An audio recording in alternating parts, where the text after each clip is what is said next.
¿Qué tal? ¿Cómo están? Buenas tardes.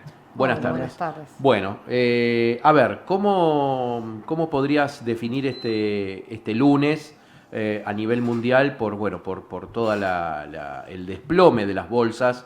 Que bueno, que seguramente esto va a tener consecuencia en la economía cotidiana, ¿no?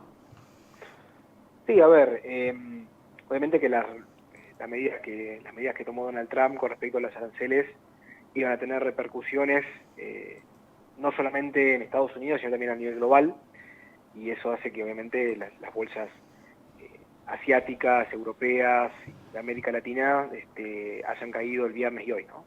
Igualmente, digamos, como para dar un plano de optimismo, hay que tomar tres crisis como referencia que también tuvieron desplome de las bolsas y que luego el mercado se recuperó y alcanzó máximos históricos, ¿no? La crisis de las .com el año 2000 durante la presidencia de Clinton, la crisis de la subprime el año 2008 y la pandemia de 2020, ¿no? El año pasado fue un año muy bueno para la bolsa argentina, las acciones argentinas que cotizan en Wall Street, también para los bonos nacionales. El índice argentino fue el que más creció.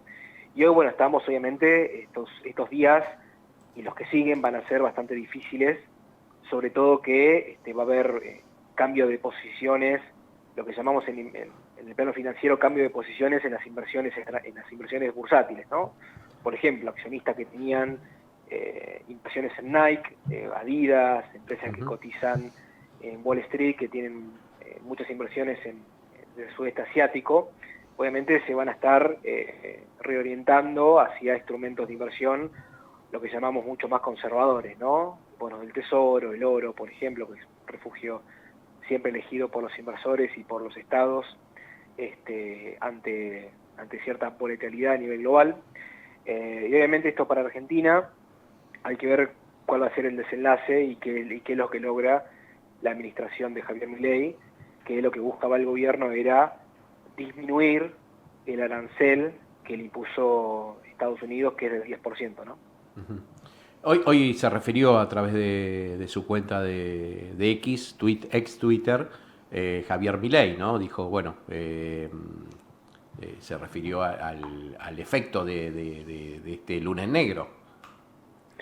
Sí, yo creo que obviamente el presidente también está muy enfocado en lo que respecta a lo que es la negociación con el Fondo Monetario Internacional, ¿no? Que es uno de Ujú. los objetivos que para mí es central en el transcurso de este 2025 y sobre todo que, bueno, el gobierno enfrenta su elección de medio término. Ujú.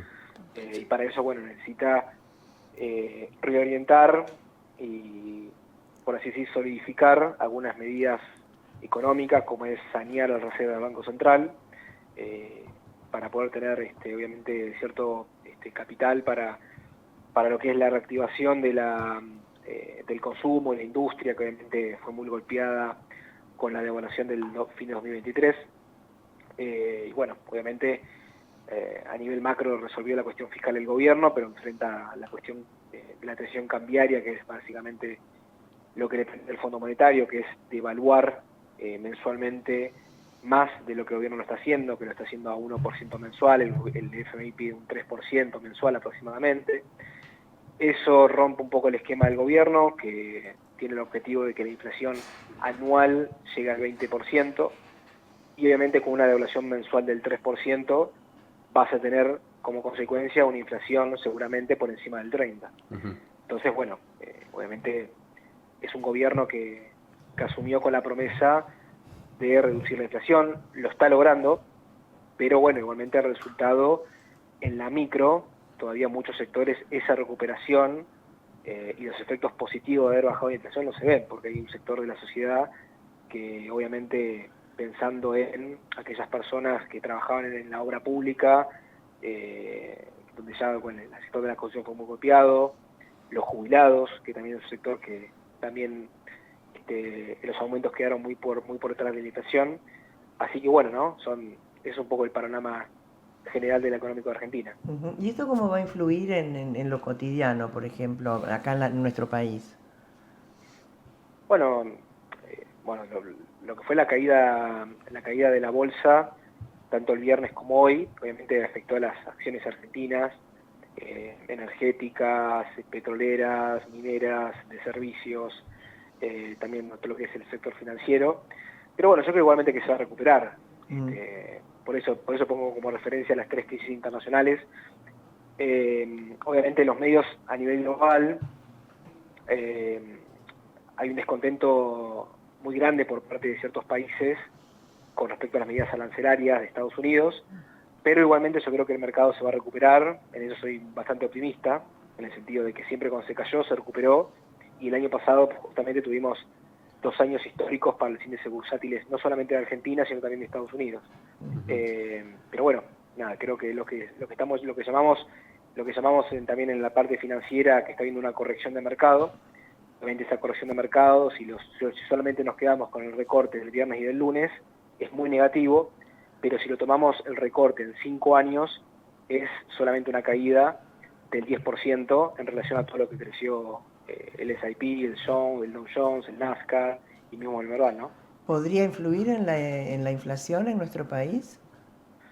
Bueno, sí, a ver, muchos productos argentinos, por ejemplo, todo lo que es sobre todo el sector de exportación, van a ingresar a Estados Unidos con un impuesto justamente del 10%, ¿no?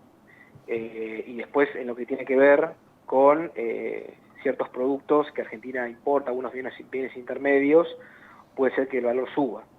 Pero también nos encontramos con que si China tiene mucha sobreproducción, sobreoferta de productos que ya no ingresen más al mercado norteamericano, puede ser que a un menor costo, con tal de ingresarlos en otros mercados, bajen los precios de los productos y sea mucho más barato que ingresen en Argentina, ¿no? Es decir, se abarata la importación de productos asiáticos para Argentina. Eso penetraría de lleno en seguir perforando la inflación y que esté más cerca del 2 que del 3% mensual. Claro. Bien. Ezequiel, ¿y qué pasa con el dólar?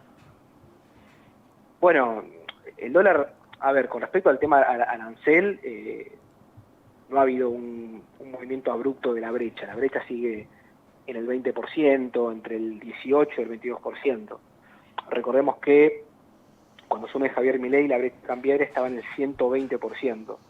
Y desde que asumió el gobierno, la brecha cambiaria oscila entre el 15% y el 25%, que es en realidad una